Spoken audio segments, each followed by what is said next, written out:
नमस्कार दोस्तों, स्वागत है आप सभी का जेवीडीआर मैथ मस्ती चैनल पर। मैं विजय कुमार और आज लेकर आया हूं मैं आपके लिए यूपी बोर्ड क्लास 10th की प्रश्नावली 1.2 1.1 हम पिछली दो वीडियो में कंप्लीट कर चुके हैं। आज हम लेकर आए हैं एक्सरसाइज आपकी जो प्रश्नावली है 1.2। पहला क्वेश्चन जो हमारा है वो निम्न संख्याओं को अभाज्य गुणनखंडों के रूप में व्यक्त कीजिए। पहला क्वेश्चन हमारा ये है। क्वेश्चन हमारे 5 भाग है। पहला भाग में 140, दूसरा 156, तीसरा 3825, चौथा है 5005 और पांचवा जो हमारा है वो है 7429। इनके हमें क्या लिखना है? अभाज्य गुणनखंडों के रूप में। सबसे पहले हमारी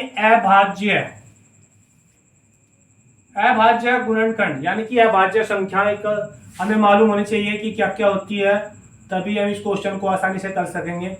अभाज्य संख्याएं वे संख्याएं जो केवल अपने आप से और एक से विभाजित होती है यानी कि कटती है, वही हमारी अभाज्य संख्याएं होगी। जैसे कि 2, 3, 5, 7, 11, 13, 17, 19, 23, 29, 31, इस प्रकार से ये जितनी भी है हमारी अभाज्य संख्याएं हैं। तो उन्होंने कहा है कि अभाज्य गुणनखंडों के रूप में व्यक्त करना है, मतलब कि इसके हमें टुकड़े करने हैं इस प्रकार से कि उनका हमें गुणनफल हमारा ये आ जाना चाहिए। जैसे कि पहला क्वेश्चन दिया उन्होंने 140, तो सबसे पहले हम इसके टुकड़े करेंगे। सबसे पहले सबसे छोटी संख्या से इसे भाग करेंगे। 2 से 140 को भाग किया तो 70, फिर 2 से भाग किया तो 35। अब ये 2 से नहीं कटेगा, 3 से नहीं कटेगा तो 5 से कटेगा, तो 5 से 5 सते 35 और फिर 7 एकम 7। जिस प्रकार से हम एलसीएम निकालते हैं और एलसीएम में क्या करते हैं कि हम इन सब की गुणा करते हैं और गुणा करने के बाद जो हमारा आंसर आता है, दो संख्याओं को फैक्टर करते हैं, उनमें से कॉमन लेते हैं, बाकी हम उनकी गुणा करते हैं। तो अभाज्य गुणनखंड जो हमारे क्या होंगे वो केवल हमें सिंपल और साधारण तरीके से लिख देना है। किस प्रकार से? हमें इनकी गुणा नहीं करनी, केवल इनको लिखना है। क्या करना है? केवल लिखना है। क्या? 2 गुणा 2 गुणा 5 और गुणा 7। इसे हम इस प्रकार भी लिख सकते हैं कि जो संख्या जितनी बार है हम उसके ऊपर उतनी घात लगा देंगे। दोनों ही आंसर हमारे सही होंगे। देखो उन्होंने क्या कहा था कि अभाज्य गुणनखंडों के रूप में व्यक्त करना है, तो इसके हमारे गुणनखंड क्या है? 2 गुणा 2 गुणा 5 गुणा 7, 2 गुणा 2 गुणा 2 गुणा 2 गुणा 5 गुणा 7, यानी कि ये हमारी अभाज्य संख्याएं हैं। तो अभाज्य गुणनखंडों का मतलब है कि हमें कौन कौन सी वे अभाज्य संख्याएं हैं जिनसे ये कट जाता है, यानी कि गुणनखंड के रूप में आता है, गुणनफल के रूप में। तो क्या होगा? 2 गुणा 2 गुणा 5 गुणा 7। तो इसके जो अभाज्य गुणनखंड हुए वो हमारे क्या हुए? 2 गुणा 2 गुणा 5 गुणा 7। इस प्रकार से इस क्वेश्चन को आप आसानी से हल कर सकते हैं। उसी प्रकार से हम दूसरा क्वेश्चन करेंगे।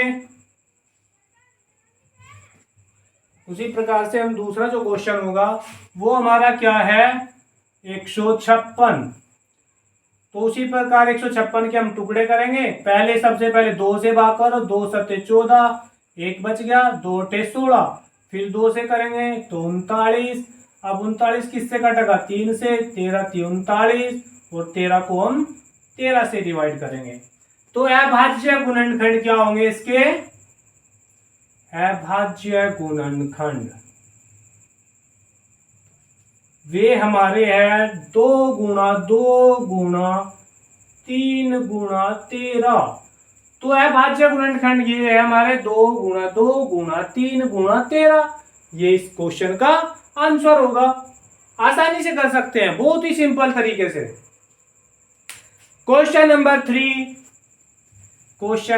3 जो इसका तीसरा जो पार्ट है फर्स्ट क्वेश्चन का, अब वो हल करेंगे। तीसरा जो क्वेश्चन है वो क्या है? 3825। 3825 लास्ट में 5 है, तो 2 से तो ये संख्या नहीं कटेगी। अब 3 से देखो, 3 से कटेगी या नहीं कटेगी? 5 और 2 7, और 8 15, 3 18, तो 3 से आसानी से कट जाएगी। 3 एकम 3, 3 दूनी 6 और 3 सते 21, 3 पंजे 15, दोबारा फिर 3 से 3 चौक 12, 3 दूनी 6 और 3 पंजे 15, 5 2 7 4 11। अब ये 3 से नहीं कटेगी तो 5 से, 5 8 40, 5 8 40 और 5 पंजे 25, फिर 5 से, 5 एकम 5, 5 सत्ते 35 और फिर 17 से। तो इस प्रकार से इसके जो है भाज्य गुणनखंड होंगे वो क्या होंगे, अभाज्य गुणनखंड।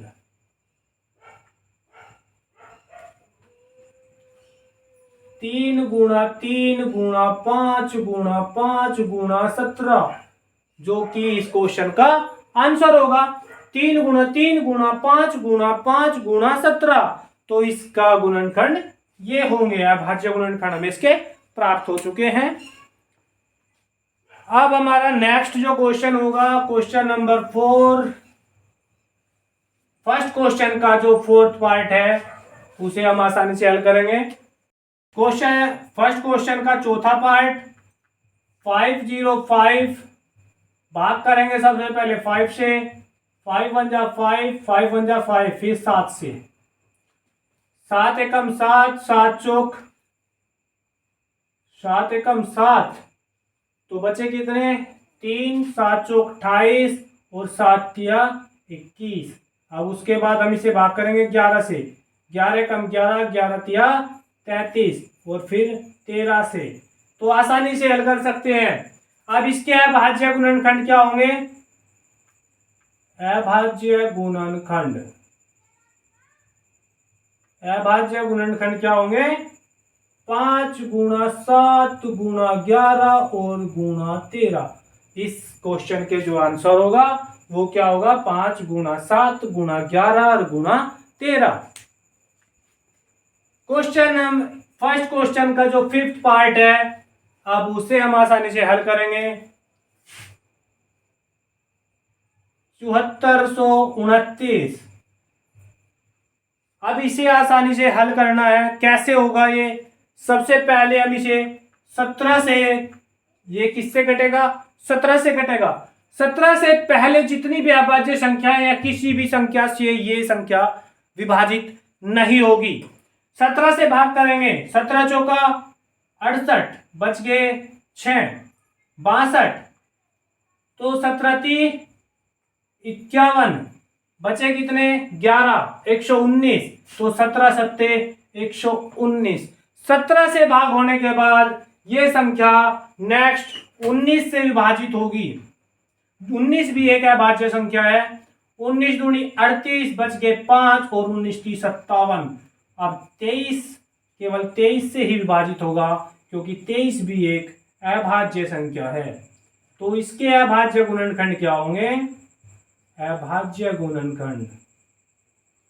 इस क्वेश्चन के जो अभाज्य गुणनखंड जो आंसर है वो क्या है, 17 गुणा 19 और गुणा 23। ये इस क्वेश्चन का आंसर होगा। उम्मीद करता हूं कि जो मैंने आप लोगों को ये क्वेश्चन समझाया है कि निम्नलिखित संख्याओं के अभाज्य गुणनखंड अगर हमें ज्ञात करने हैं तो हम आसानी से इस सिंपल तरीके से हल कर सकते हैं। अगर आप लोगों को मेरी वीडियो पसंद आई हो तो मेरी वीडियो को लाइक करें, कमेंट भी करें और चैनल को सब्सक्राइब भी करें, जिससे कि आने वाली मेरी वीडियो आप लोगों के पास जल्द से जल्द सबसे पहले पहुंच सके। धन्यवाद।